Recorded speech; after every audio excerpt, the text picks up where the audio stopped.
Sa mga Aquarius nating kapiksi na nakaranas ng stagnation, no? Pag sinabing stagnation, walang pag-unlad, walang pag-andar, walang pag-asenso, na-stuck sa buhay, hindi na umandar, ganyan. Bibigyan kayo ng chance ni universe ng pagkakataon ngayong September, no? Na umusad-usad. Pero yung pag-usad nyo guys, hindi siya mabilis ang pag-usad. Unti-unting usad lang. Pero it's better kesa naman sa na-stuck, diba?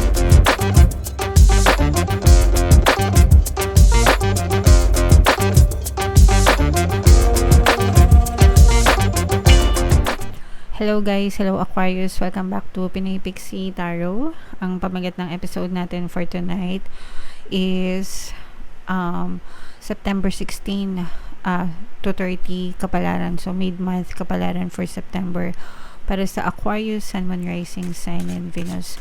Unahin natin itong deck na to guys. Tingnan natin yung mensahe sa inyo ng inyong mga gabay. If in case hindi kayo nakaresonate dito mga kapiksi, try nyong panoorin yung monthly taroscope nyo for September. Baka nandun yung energy nyo guys. Okay? So these are both positive and negative mga kapiksi. So unang-una eruption mga kapiksi. So babala lang mga kapiksi, no? If in case na alam nyo naman dito sa Pilipinas may mga active na volcanoes tayo. So just in case na nandun kayo sa malalapit na lugar na yon, mag-ingat lang, no? Or paghandaan nyo kasi hindi natin masasabi kung kailan puputok yung mga vulkan sa inyo. Pero ito guys, be careful with your emotions, no? Figuratively speaking, yung mga negative emotions natin, we have to let them go and release, no? Hanggang kaya pang ilabas nyo na agad. Kumbaga, wag nyong ipunin yung mga galit, yung mga negative emotions, galit, anger, hatred, resentment, grudges, yan. Kasi kapag yan ay naipon, sometimes sumasabog talaga. And kapag sumasabog yan, dumadating yung time na nakakagawa tayo ng mga bagay na hindi maganda or nakakapagsalita tayo ng mga masasakit na salita. So iwasan natin na humantong tayo sa ganun. Huwag nating ipunin yung mga negative na nararamdaman natin. Kapag may nangyari, ilabas agad, kalimutan agad, i-accept agad, no? Mag-pray, magdasal, ilabas nyo para through prayers, no? Pinaka the best yung prayer kasi sometimes wala tayong masumbungan Pag nagdasal kayo guys, magsumbong kayo kay universe, doon nyo ilabas lahat, i-let go nyo lahat para hindi siya maipon sa dibdib nyo kasi pag naipon, sabi ko nga, delikado, baka sumabog and mas lalo pang maging malaki yung damage sa inyo. Okay? Another message is retreat. Ito yung pagsuko mga kapigsi. May ibang bagay na karapat dapat isuko. I-surrender natin kay universe. Kumbaga, no? Retreat, i-surrender natin kay universe yung mga hindi natin kaya, no? We can only do so much sa ating kakayahan bilang tayo ay mga tao lang. Wala naman tayong special powers mga kapigsi. So, kung hindi natin kaya, wag natin kayanin, sumuko, ganyan, wala namang masama sa pagsuko mga kapigsi, no? Walang masama sa pagtanggap ng failure, no? Bagkos magsilbi siyang lesson para matuto tayo para sa next stage ng buhay natin, mas marunong na tayo. Okay? And then magtayo ka ng mag-focus ka sa sarili mo, build your good foundation, good structure, no? Tibayan mo yung loob mo, tibayan mo yung buhay mo mga kapiksi. It's never too late to start. Sabi nga nila, sometimes life begins at 40, life begins at 50, life begins at 60. Walang ano yan, age limit or walang basehan ng edad kung kailan tayo pwedeng magpundar para sa sarili natin. Hanggat gusto natin, hanggat kaya natin. Pwede mga kapiksi. Sometimes nakakabasa ako dito na mga comment, senior na po ako, applicable pa ba sa akin to? Pwede po, basta kayang-kaya nyong baguhin yung inyong mga perception, paniniwala, belief system. Dahil yung belief system nyo ang napupush out sa physical. reality nyo. Okay? Alright. So, comment down below guys if feeling nyo nakaresonate kayo dyan sa mga messages na yan. Tingnan natin yung ganap sa inyo ngayong September 16 to 30. Shuffle ko to guys. Habang sinashuffle ko to, panoorin nyo muna yung video natin regarding sa ating paano mag-manifest ng abundance video course. Kapiksi, sawa ka na ba sa mga struggles at hirap sa buhay mo? Masipag ka ba at masikap sa buhay ngunit hindi ka pa rin umaasenso?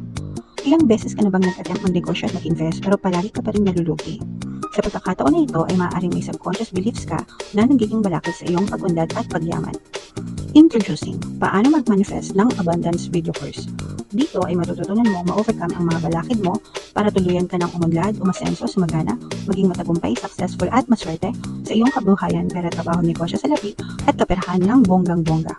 Dali, mag-send na ng email sa pinoypixie@gmail.com at simulan na ang iyong pagyaman ngayon. Alright, so sa lahat ng gusto mag-avail ng course guys, yung promo natin for September, magbibigay tayo ng 500 pesos na discount until September 30. So mag-avail na kayo guys, sobrang ganda. And meron din tayong bagong course, paano mawala ang third party at magkaroon ng harmonious na relationship para mawala yung mga kabit na mga jowa nyo. 20% discount yan until September 30, kaya i-avail nyo na guys, sobrang ganda. Sobrang ganda ng rating nyo, Aquarius, kayo ay represent ng King of Swords. Sa mga Aquarius nating kapiksi na nakaranas ng stagnation, no? Pag sinabing stagnation, walang pag-unlad, walang pag-andar, walang pag-asenso, na-stuck sa buhay, hindi na umandar, ganyan. Bibigyan kayo ng chance ni universe ng pagkakataon ngayong September, no? Na umusad-usad. Pero yung pag-usad nyo guys, hindi siya mabilis ang pag-usad. Unti-unting usad lang. Pero it's better kesa naman sa na-stuck, diba? Kesa dun sa, kasi yung iba sa inyo, parang feeling ko, imagine nyo yung, kunwari may kotse ka, na yung gulong mo nalubog sa bako, no? Yung bako na kahit na anong apak mo sa gas, hindi makaangat-angat kasi nalubog yung gulong, ganyan. So na-imagine mo ba? So ganun yung naramdaman ko sa inyo, Aquarius, parang nalubog kayo sa isang problema, sa isang sitwasyon, no, ng buhay nyo, kaya na-stuck kayo. Pwedeng sa pera ito, baka nalubog kayo sa utang, nahirapan kayo makarecover, baka may trabaho nga kayo pero pinambabayad nyo naman ng utang, ganyan, kaya medyo na-stuck kayo or whatever, kung ano man naging problema nyo. Pero ngayon guys, nag-end na yung cycle na yun, okay? So parang bibigyan ka na ng tools ni universe, more tools, maraming tools mga kapiksi, para makaalis ka na dun sa lubak and maka-under na yung kotse mo. Okay? So, makakawala ka na dun sa problema na yon and magkakaroon ka na ng progress. Ibig sabihin, kahit papano, uusad na, a-under na yung kotse mo. Pero, meron ka pa rin madadaanan na lubak, mga kapiksino. Ibig sabihin, may mga problema pa rin. Pero, maliliit na lang and papasadahan mo na lang siya. Kumbaga, aandaran mo na lang, mga kapiksi. Ganun yung nararamdaman natin sa inyo na kapalaran ngayong September 16 to 30. Pero ang importante, at saka meron kayong savior, merong magsasalba sa inyo, mga kapiksi. Parang hihila, 'di ba? Parang merong hihila sa iyo para makaalis ka dun sa lubak. So this may be your partner or specific person or just anybody from your quantum bubble, pwedeng best friend mo, kakilala mo, whatever.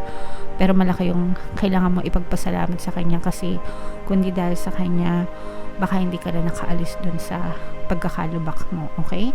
So mapalad ka, maswerte ka, dahil may tutulong sa inyo, mga kapiksi. And kahit papano, yung iba sa inyo pagod. Feeling ko pagod, na knockout. Yung iba sa inyo parang feeling nyo nawala na kayo ng pag-asa. Pero mabubunot lahat ng tinik na to, mga kapiksi, and magsisimula kayong mag-heal, makarecover. Yan talaga yung pagtuunan nyo ng pansin, guys. So wag masyadong emo, mga kapiksi. Ngayon, meron ditong presence ng earth signs, Capricorn, Taurus, Virgo. For some of you, maaari may earth element kayo, or you may be dealing with an earth sign, mga kapiksi. may mga challenges, meron pa ring balakid, no?